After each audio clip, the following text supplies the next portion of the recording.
without getting in too much trouble, is I would revamp the USDA Ooh. from a You won't get in national trouble level. here. Don't Well, worry. and again, it's where I am in my career right now, and I'm not expecting to get any awards or any pats on the back, but I think that it's time that the USTA has always fallen behind and not been the leader that it should be.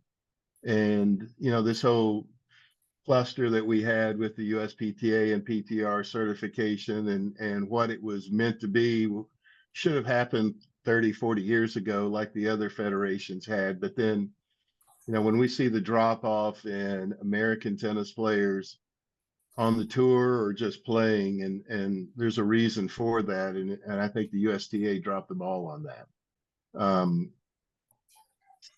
And again, you go,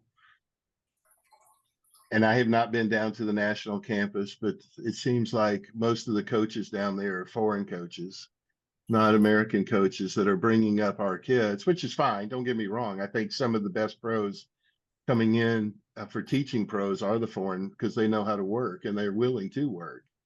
But I think we've really need to, if I could, and I don't have the answer how I would revamp it. I just know the frustration That's where I that was I've going to had. push, because if you're king, you have to know how to do it too. You can't just say do it.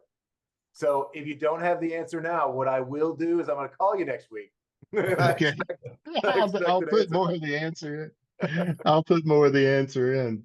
The first thing I would do would be the grassroots program. I would spend a lot of time on, I try to teach my pros all the time. It's a pyramid. I want 1,000 red ball kids, and I'll take 500 orange ball and 300 green ball, and then I'll deal with the others. That's the pyramid that we need to have. If we don't have the feeder group, and if we just focus on the top level kids, and that's what was happening here at the club when I took over, all the effort was on 5 or 6 kids, while the rest of them were, not getting they were the 5 or 6 really good players, and the rest of the kids were not getting the attention they should have, and we lost. The program was really small. But the USTA, we have to start fresh. We have to start with the beginners, both adults and the juniors, and build the program up that way.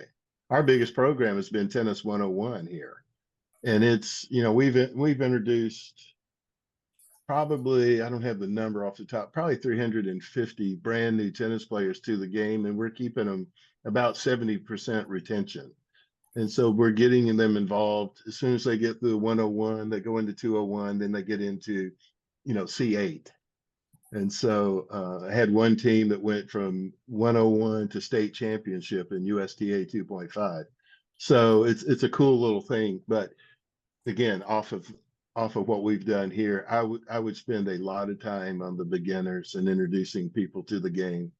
Pickleball I just spent a boatload of money on 8 pickleball courts. A boatload. We converted our stadium court to 8 pickleball courts. It reminds me of tennis 40 years ago, when it didn't matter who you played with. It was a little more social, and the levels, easy to get into the game. That's why that's how we have to make tennis for these beginners.